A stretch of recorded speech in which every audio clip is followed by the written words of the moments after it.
Good morning everyone. आज हम पढ़ रहे हैं टेंस।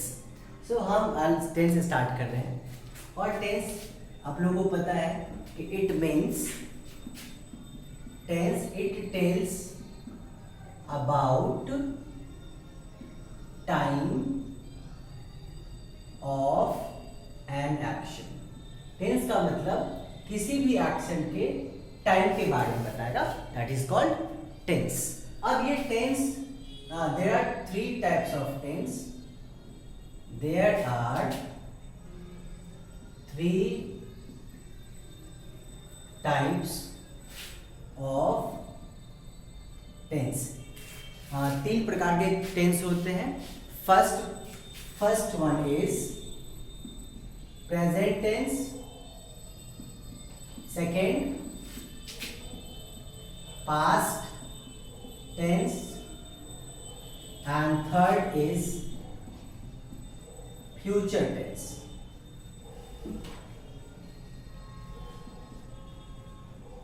तो ये थ्री टाइप्स के टेंस हैं हम लोग का, प्रेजेंट टेंस, पास्ट टेंस और फ्यूचर टेंस। एक एक टेंस को हम लोग डिटेल में समझते हैं कि प्रेजेंट टेंस में क्या होता है, पास्ट में क्या होगा एंड फ्यूचर में क्या होगा। बट उससे पहले हम लोग वर्ब के बारे में पढ़ेंगे, बिकॉज ये जो टेंस है ओवरऑल वर्ब के ऊपर ही डिपेंडेंट है। तो सबसे पहले हम लोग जो V1, V2, V3, V4 and V5 जो है ना, इसके फॉर्म्स को समझ लेते हैं बढ़िया से, फिर एक एक टेंस को हम लोग डिटेल में समझेंगे। तो बच्चों V1 का यूज हम लोग करते हैं, जैसे क्या वर्ब ले लेते हैं हम लोग प्ले। प्ले का सेकेंड फॉर्म क्या होता है, प्लेड। थर्ड फॉर्म भी इसका प्लेड ही होता है, आप लोगों को ये चीज पता होगा। एंड फोर्थ फॉर्म होगा playing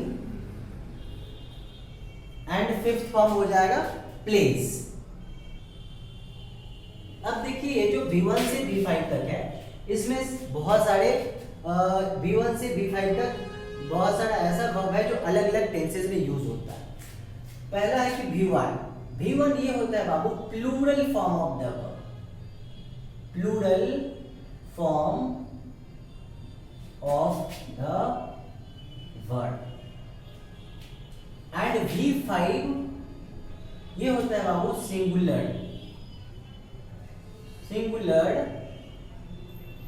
form of the verb. V1 this is plural form of the verb and V5 this is singular form of the verb.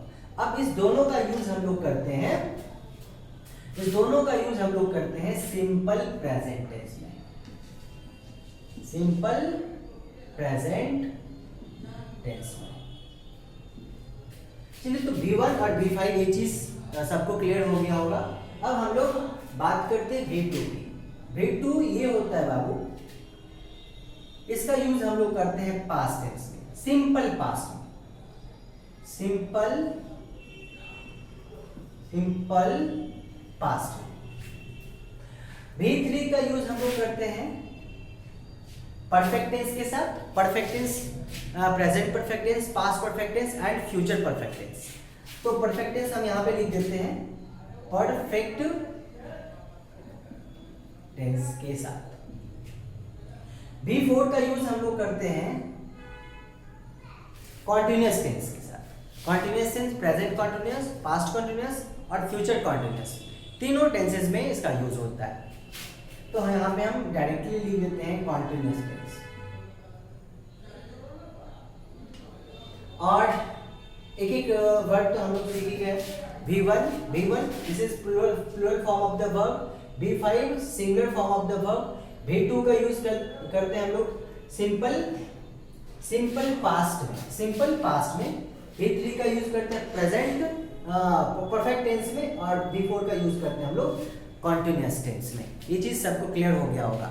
Next अब हम लोग पढ़ते हैं कि ये जो टेंस है, present tense, past tense, future tense, सबका टाइप्स। तो सबका 4 टाइप्स होता है। प्रेजेंट का भी 4 टाइप्स होगा, सिंपल प्रेजेंट होगा, present continuous, present perfect and past perfect. Similarly past का भी ऐसे ही होगा, past simple past, past continuous, past perfect and past perfect continuous. Future का भी ऐसे होगा, simple future, future continuous, future perfect and future perfect continuous. तो सबसे पहले हम लोग के सामने सिंपल प्रेजेंट टेंस है, सिंपल प्रेजेंट। तो simple present tense means any action which happens in the present is called simple present tense। Definition हम नहीं लिख रहे हैं, डायरेक्ट इसके स्ट्रक्चर को हम लोग लिखते हैं। स्ट्रक्चर हो जाएगा इसका सब्जेक्ट प्लस V1 या V5 प्लस ऑब्जेक्ट। हम लोग रूल ऑलरेडी पहले से जानते हैं कि if subject is singular then verb must be singular. If subject is singular then verb must be singular, and if subject is plural then verb also be plural। अगर subject singular है तो verb singular चाहिए, subject plural है तो verb plural चाहिए। ये rule होता है, बेसिक रूल, हम लोग बहुत पहले से ही पढ़ रहे हैं। यहाँ पे सेम रूल यहाँ पे अप्लाई होगा। सब्जेक्ट अगर सिंगुलर आएगा तो हम ऑलरेडी पढ़ चुके हैं कि V1 एंड V5, V1 ये होता है प्लूरल एंड V5 होता है सिंगुलर। तो अगर सब्जेक्ट हम सिंगुलर लेते हैं, सपोज ही, तो ही क्या है सिंगुलर, तो ही के साथ हम लोग सिंगुलर वर्ब यूज करेंगे।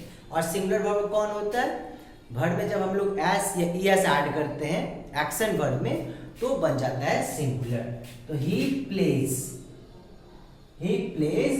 क्रिकेट।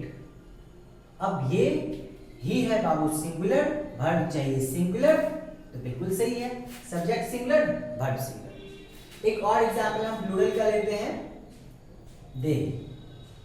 अब दे प्लूरल तो दे के साथ हम लोग प्लूरल वर्ब लेंगे, और प्लूरल वर्ब जिसमें एस या ईएस नहीं होगा, root form of the verb. जैसे प्ले, जैसे यहाँ पे प्लेज लिए तो इसका एस हटा देंगे, play, they play cricket. Clear है सबको? ओके। अब इसका हम लोग नेगेटिव देखते हैं कि सिंपल प्रेजेंट टेंस का नेगेटिव का क्या होता है स्ट्रक्चर। तो नेगेटिव में हम लोग क्या करते हैं कि सब्जेक्ट प्लस डू नॉट या डज नॉट का यूज करते हैं, प्लस वर्ब का फर्स्ट फॉर्म आता है, फिर ऑब्जेक्ट प्लस फुल स्टॉप। अब एक चीज हमेशा के लिए आप याद रखिए कि अगर सेंटेंस में डू, डज और डिड का यूज हुआ है तो हमेशा उसके साथ वर्ब का फर्स्ट फॉर्म ही चाहिए। ये हमेशा के लिए याद रखिए, ये आपको हर एक एग्जाम में काम देगा। 9, 8, 9, 10, 11, 12, बैंकिंग के एग्जाम्स में भी, एसएससी के एग्जाम्स में, बहुत सारे एग्जाम्स में रूल आपको काम देगा। तो हमेशा के लिए याद रखिए कि डू, डज, डिड के बाद हमेशा वर्ब का फर्स्ट फॉर्म यूज करते हैं। फिर टू के बाद भी, टी और टू के बाद भी वर्ब का फर्स्ट फॉर्म ही चाहिए। फिर हमको चाहिए मॉडल वर्ब के बाद, मॉडल वर्ब के बाद भी वर्ब का फर्स्ट फॉर्म ही चाहिए। इतने सारे आते हैं वर्ब का फर्स्ट फॉर्म आने का कंडीशन। अगर इतना सारा आपको याद हो जाता है, अगर याद रख लेते हैं तो आगे के बहुत सारे एग्जाम्स में इस टाइप के क्वेश्चन पूछे जाते हैं, आपको हेल्प मिलेगा। तो इसका एक एग्जांपल लेते हैं। तो वर्ब, ये जो डू है ये होता है बाबू प्लूरल, डू ये होता है प्लूरल वर्ब, एंड डज देखिए इसमें एस ईएस ऐड है, ये होता है सिंगुलर वर्ब। तो अभी हम लोग पढ़ रहे हैं इस सब्जेक्ट अगर सिंगुलर है तो वर्ब सिंगुलर, सब्जेक्ट प्लूरल है तो वर्ब प्लूरल।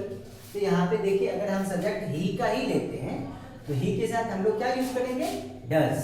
तो ही डज, और निगेटिव सेंटेंस है तो नॉट लगाएंगे। He does not play